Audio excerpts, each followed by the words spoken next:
রোজই থাকে সমস্ত দিন কাজ, আর চারদিকে লোকজন। রোজই মনে হয় সেদিনকার কাজে, সেদিনকার আলাপে, সেদিনকার সব কথা দিনের শেষে বুঝি একেবারে শেষ করে দেওয়া হয়।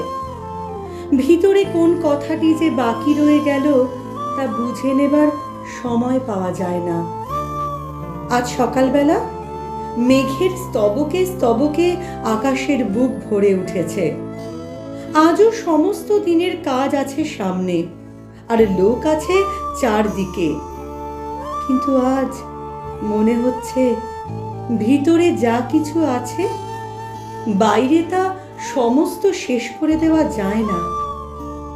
মানুষ সমুদ্র পার হলো, পর্বত ডিঙিয়ে গেল, পাতালপুরীতে শীত কেটে মণিমাণিক্য চুরি করে আনলে, কিন্তু একজনের অন্তরের কথা আর একজনকে চুকিয়ে দিয়ে ফেলা এ কিছুতেই পারলে না।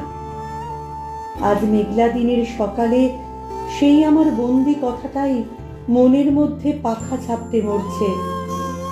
ভিতরের মানুষ বলছে আমার চিরদিনের সেই আর একজনটি কোথায়, যে আমার হৃদয়ের শ্রাবণ মেঘকে ফতুর করে তার সকল বৃষ্টি কেড়ে নেবে। আজ মেঘলা দিনের সকালে শুনতে পাচ্ছি সেই ভিতরের কথাটা কেবলই বন্ধ দরজার শিকল নাড়ছে। ভাবছি কি করি, কে আছে যার ডাকে কাজের বেড়া ডিঙিয়ে এখনই আমার বাণী সুরের প্রদীপ হাতে বিশ্বের অভিসারে বেরিয়ে পড়বে? কে আছে যার চোখের একটি ইশারায় আমার সব ছড়ানো ব্যথা এক মুহূর্তে এক আনন্দে গাঁথা হবে, এক আলোতে জ্বলে উঠবে?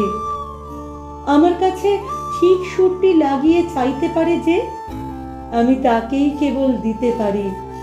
সেই আমার সর্বনেশে ভিখারি রাস্তার কোন মোড়ে।